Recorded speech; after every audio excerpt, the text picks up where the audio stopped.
Do you have a really hard time getting out of bed in the morning? Do you feel like you didn't sleep?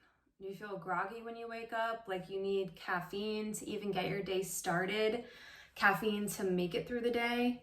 Do you have a midday crash and you wish you could take a nap instead of keep working? And do you feel foggy and have difficulty concentrating? I get it, and I've been there, and it's because I have an autoimmune disease and it used to really affect me. And having an autoimmune disease is just purely exhausting if you don't have it under control. And so one way that I helped heal my autoimmune disease, and is super important for anyone who's wanting to heal a chronic illness or autoimmune disease, is getting quality sleep to break this vicious fatigue cycle. And notice that I said quality sleep. So most people think that they sleep just fine, or they don't really give their sleep much thought. Most people think it's normal to need coffee every day, and they feel like, they're just going to be on the struggle bus without it, and so is everybody else in their mind. Well, it's not normal, and it's because you're not getting quality sleep. Poor sleep further promotes an impaired immune system, and it further increases inflammation in the body. You need to spend enough time in certain sleep cycles in order for tissues to repair themselves in your body, and in order for waste proteins to be flushed out of the vessels in your brain within something called the lymphatic system.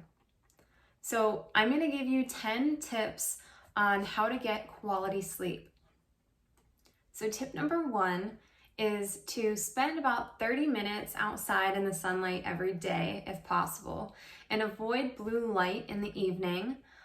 So that would be coming from electronics like your TV, your phone, and avoiding it about a couple hours before going to bed. So this is going to help regulate your hormones, and it's going to regulate your circadian rhythm as well. Tip number 2 is to keep your bedroom cool. So keeping your house at about 70 degrees Fahrenheit or less when you go to bed. Number 3 is to keep your bedroom dark. And when I say dark, I mean no lights at all. So no night lights, no lights coming off of your alarm clock, no lights that peek in through the blinds that comes in the morning. And an easy fix is to wear an eye mask, but sometimes this can be uncomfortable or doesn't actually block out a lot of light. And another way to do it would just be to remove all of the lights from your bedroom, and also to put up blackout curtains. Even the smallest amount of light can trigger a disruption in your sleep cycle. Number 4 is no TV in the bedroom. The bedroom is supposed to be for sleep and sex only. So your mind is an association machine. So you need to make sure that your brain knows that when you lay down in your bed, this means that it's time for sleep.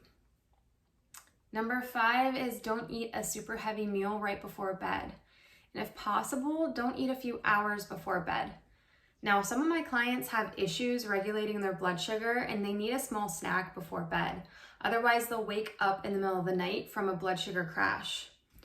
This is okay if you're in that stage of healing, but ultimately you'll want to fix that blood sugar dysregulation issue and be able to eat dinner a few hours before bed in order for your body to focus on sleep and not digestion. Number 6 is to avoid alcohol. I know this one doesn't sit well with everybody, but alcohol only will knock you out to go to sleep. And I know a lot of people think that it helps them sleep, and it does knock you out, but ultimately it's scientifically proven to disrupt your sleep cycles. I guarantee you, if you do drink alcohol, you probably wake up at like 3 in the morning when you drink. Your sleep pattern is disrupted and you're not getting quality sleep. So if you do drink and you don't want to give it up, then I would just recommend to stop drinking a few hours before bedtime. And that will give your liver enough time to start to detoxify, metabolize the rest of the alcohol that's in your body, or detoxify as much as possible before going to bed. Number 7 is to don't drink caffeine. This is another one that people will have a really hard time doing. So if you feel like you still want to have a little bit of caffeine, or have that ritualistic cup of coffee every day, then limit it to just 1 cup of coffee and make sure that you're drinking it before 12 p.m. And the reason is that caffeine has a half-life of 5 hours. And some people do metabolize it a little bit faster, but basically this means that if you consume a cup of coffee at 2 p.m. and this cup of coffee has 200 milligrams of caffeine in it, then by the time 7 p.m. rolls around, you still have 100 milligrams of caffeine circulating throughout your body. And by the time you go to sleep, you still have some caffeine that's affecting you, therefore disrupting your sleep cycle, resulting in non-quality sleep. Number 8 is testing out different sleep supplements if you feel that you need extra support. These could be things like magnesium citrate, herbal supplements like mixtures of passion flower and lavender and kava, melatonin, and then reishi mushroom powder extract. And everyone is different, so some things may or may not work for you. And also it's important to consult a doctor, do your own research, make sure you're taking quality supplements, make sure you're taking the right doses as well.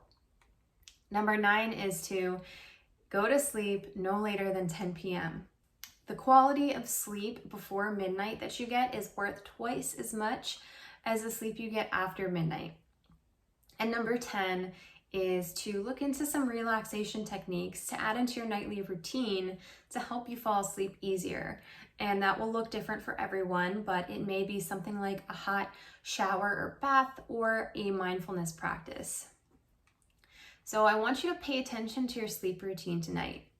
See if you're missing any of these tips. And if you are, make a list of what those things are. And then throughout the next few weeks, each week implement one new tip, one new strategy into your sleep routine in order to get yourself on a better sleep schedule. Once you master getting quality sleep and sleeping about 7 to 8 hours of quality sleep, then you should eventually be able to break that vicious sleep cycle, that vicious fatigue cycle, gain more mental clarity, and be able to make it throughout your workday and your whole day. And most importantly, this is going to help heal your autoimmune disease while you're also working on other factors like your nutrition and other lifestyle modifications. So if you do all of these sleep tips already and you still can't sleep, or you try all these tips, implement them all, and you still can't sleep, I guarantee you that there is some other underlying cause that's disrupting it. And this could be something like having an overburdened liver, because our world is so toxic nowadays, blood sugar dysregulation, or hidden pathogens and infections. And if you can't figure this out, then go to my website, book a free call with me, and we will talk about what could be going wrong. I hope you guys enjoyed this, and I'd love to hear your outcomes of how your sleep is going once you implement all these strategies.